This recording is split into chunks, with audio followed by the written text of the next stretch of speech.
Salam olsun əziz və böyük Türk millətim. Salam olsun Mustafa bəy sizə və MGTV izləyicilərimizə. Demək, ilk öncə bugün IŞİD terror təşkilatına qarşı Türkiyə polisinin apardığı operasyonda 3 şəhidimiz var. Allah şəhidlərimizə rəhmət etsin. Türk dünyasının başı sağ olsun. Və yaralılarımıza da Allah şəfasını versin. Bu olaylar Türkiye içinde xaos yaratmaq üçündür. Bu olaylar birbaşa Suriye ile əlaqədardır. Türkiyemizin Suriye'de SDK'ye karşı, yani PKK'ya karşı başlattığı, yani başlatacağı projesi, yani anti-terör əməliyyatı ve Suriye Colani kabinetiyle bir yerdə bu işlerin görülmesine karşı DAEŞ'in düğmesine bastılar. DAEŞ'i bildiğiniz kimi Obama administrasiyası yaratmıştı. Amerikan eski başkanı. Bunu Trump da söylemişti. Ve bu günlerde Trump həmin projeni təkrar edir. Bakın, araştırdığım araştırmalara göre son günler 3 gün bundan qabaq Sayın Dışişleri Bakanı Hakan Fidan'ın Suriye Dışişleri Bakanı ile mətbuat konferansında səsinin kəsilməsi, vaxtın durdurulması hansı sözdən oldu? Filistin konusuna danışarkən o anda səsi kəsdilər və vaxtı durdurdular. Yəni bu o deməkdir ki, İsrail və Amerika istəmədiyi konumu Suriye'de aça bilməz. Və son vaxtlar 3 gündən bir, həftədə bir, ayda 2-3 dəfə İstihbarat Başkanımız, Dışişleri Bakanı, Milli Savunma Bakanı, generallarımızın Şama səfərləri. Burada bir şey var. Colani, yani Ahmet Əşşara, Türkiye ve Amerika'nın tam ortasında kalmış. Ve bu son variantta, son ayakta. Ben öz fikrimdir bu. Colani Türkiye'mizi kenara iteleyecek. Yani Amerika'nın dediğiyle oturtulacak. İsrail'in dediğiyle. Birbaşa Amerika'nın. Çünkü Amerika o yaptırımları da kaldırmış ve tam destek vermiş. Düzdür, Colani'ye Türkiye Cumhuriyeti destek verdi. Tapşırıldı ve getirildi. Orada hakimiyete oturuldu. Ancak Amerika'nın dediği olacaktı. Colani Amerikan tarafını seçecek son ayakta. İkincisi bir taraftan Amerika Rusya'nın Ukrayna-Rusya savaşında anlaşması, yani Putin'in Ukrayna'nı ver, Suriye'ni verim, Suriye'den çekilim.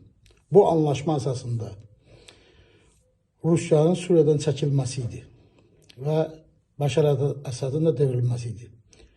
Ona göre bu dəqiqə Trump administrasiyası Zelenski'ye karşı baskı etdilər ve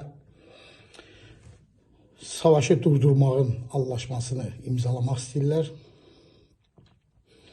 Rusiyanı Ukrayna bataqlığından çıxartmaqdır. Əgər bunu Trump edə bilməsə, Rusya yeniden Suriye'de, onsuz da oradaydı, yeniden Suriye'de öz hegemonluğunu sürəcəkdi, bölgeleri götürəcəkdi. Bu da ne demekti? Bu da hem Amerika'nın Suriye'de olan projesini, hem İsrail'in projesinin, hem de Türkiye'mize karşı, yani NATO'nun üzvü olduğu için Türkiye'mizin karşısını almaktı. Rusya Suriye'de bir daha bölgeleri ve həminki itirdiği yerleri geri götürse. Bunu da etməmək üçün Trump administrasiyası əlindən gələni edir ki, Zelenski'ye imza attırsınlar. İsrail'in Türkiye'mize karşı Somali'de özel cumhuriyet tanımağı, Somaliland'in tanınması, bu Türkiye'mizin Kırmızı Dənizə çıxışı ve Afrika'da karşısına almaq üçündür. Çünkü Türkiye'miz son vaxtlar bölgesel geosiyasi oyunculardan biridir. Hem Afrika'da, hem Balkanlarda, hem Kafkazlarda önce bundan evvel demiştim. Ve bu günleri araştırdığım araştırmaya göre Suriye konusunda Türkiye'miz eğer olur da çekilerse veyahut da ki Suriye'de kaybederse, bakın aynı Birinci Dünya Savaşı'ndaki senaryo gibidir. Bütün bölgelerde üzerine gelecekler ve mecbur geri çektirecekler.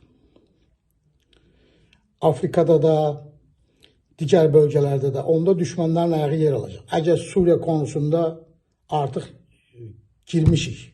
Türkiye bura tam gücünü koydu. SDK'nın, PKK'nın orada başını ezmelidir. Ve geri yol yoktur. Eğer Suriye konusunda büyük güçlerle, Amerika ile, İngiltere ile, İsrail ile, Rusya ile tepkisinde, baskısı nəticəsində Türkiyəmiz geri atarsa, yani geri çekilerse, bir şey etmezse veyahut da ki Jolari konusunda kaybederse bütün bölgelerde üzerine gelecekler. Bu son təyyarə uçak olayları, hem Azerbaycan'dan kalkan Türkiye Silahlı Qüvvələrin C-130 təyyarəsi düşürülməsi uçağının, hem Libya'dan gelen özel jet uçağının Malta qeydiyyatlı ve Yunanistan hostel olması, düşürülmesi, generalların öldürülmesi, yani şahit edilmesi, bilirsiniz artık heç kəs güvende değil. Çünkü senin özün istehsal etmediğin təyyarədir, füzelerdir, başka ölkələrdən alırsansa da heç kəs güvende değil. Onun GPS kodları həmin satan ölkələrdə olur ve heç kəsə də vermirlər. Lazım olan vaxtı radar sistemlerinden düymeye basırlar. GPS kodlarını pozaraq turbulentlə yaradıb məhv edirlər, partladırlar. Və yaxud da ki onu satanda size bütün təyyarələr, bütün uçakları hardan alırsınız alın. Onun için elə bir şey yerləşdirirlər ki, özlerine lazım olan vaxtda o kodu qururlar və salam darmadağın olur. Bunu da kiməsə sübut etmək olmur. Bir enteresan, maraqlı bir şeydir ki, bu günləri okudum ki, Qara Qutusu, yani Libya'dan gelen, düşürülen, Ankara'dan kalkan uçakın Qara Qutusunu İngiltere'ye göndermişler. Bu bizim özümüz bunu açabilmedik mi? Yani Türkiye Cumhuriyeti bunu özü yoklayabilmedi mi ya açabilmedi mi? Veyahut da ki İngiltere'den həmin ekspertler getirip Türkiye'de sizin yanınızda bunu açabilmirdiler mi ki? Bunu bir de Qara Qutusunu gönderdik biz İngiltere'ye. Bu şeylerde suallar çok çıxır. Ve sen bu olaylar, bu terör olayları, aziz ve böyük milletim, herkes her şeye hazır olmalıdır. Ben her defa çıxışlarımda deyirəm, biz savaşdayıq, biz Türklər savaşdayıq, her taraflı savaşdayıq, hem içten hem dışarıdan. Azerbaycan'a da qarşı Rusya məkirli oyunlarına başlamış, yani 90-cı illərdə kimi etnik millətlərdən içimizdə yaşayan qardaş millətləri Rusya'da olan nümayəndələrini qışqırtmağa propagandalar artıq başlamışlar və Rusya özü hal-hazırda bizə qarşı puskuda durmuş. Tam yazılarını da yazmışam. Ukrayna savaşından sonra bir dəfəlik istədiyi Ermənistanı, Azərbaycanı işğal etmək fikrindədir. Düzdür, bu dəfə kolay olası değil. Yani bu savaşla alınası şey değil. Ancak içimizde olan Kolon 5 deyilən Rusun şərəfsizləri, xainləri, onlar da sakit durmurlar. Buna göre de dövlətimiz də, dövlət təhlükəsizlik təşkilatları da buna karşı mübarizə aparırlar. Aziz millətim, Türkiye'nin içinde bu kadar Afgan, Suriyalı, Filistinli, o bu olmağı, bakın bundan önce MİT istihbaratı operasyon apardı Mossad'a karşı. tutulan Mossadçılar kim çıxdı? Filistinli. Filistinlilər idi. Mossadda çalışanlar hamısı Filistinlilər idi. Mən nə demək istədiyimi anlayanlar anladı. Və ruhdan düşmək yoxdur. Sadəcə olaraq dövlətimizin bəkası üçün, dövlətimizin qorunması üçün, xalqımızın, millətimizin qorunması üçün hər kəs bir olmalıdır. Burada kim istəyir kimsə sevsin, kimsə sevməsin. İstəyir müxalifət ol, istəyirsən iqtidarda ol, istəyirsən kim olsan ol. Burada dövlətimizin, dövlətlərimizin, millətimizin, xalqımızın bekası gedir, varlığı gedir. Hər kəs hər şeyə hazır olmalıdır. Biz savaşdayıq.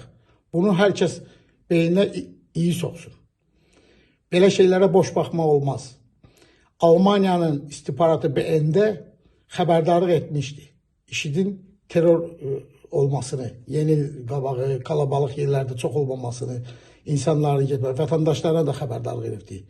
Bu elə bir şey deyil ki, buna boş baxasınız. Hər kəs hər şeyə hazır olmalıdır. Kimsə deyə bilər ki, biz nə edə bilərik? Hər şey edə bilərik. Hər kəs diqqətli olmalıdır. Və bütün bu olaylara diqqət etməlidir. Allaha əmanət olun. Nə mutlu Türküm deyənə.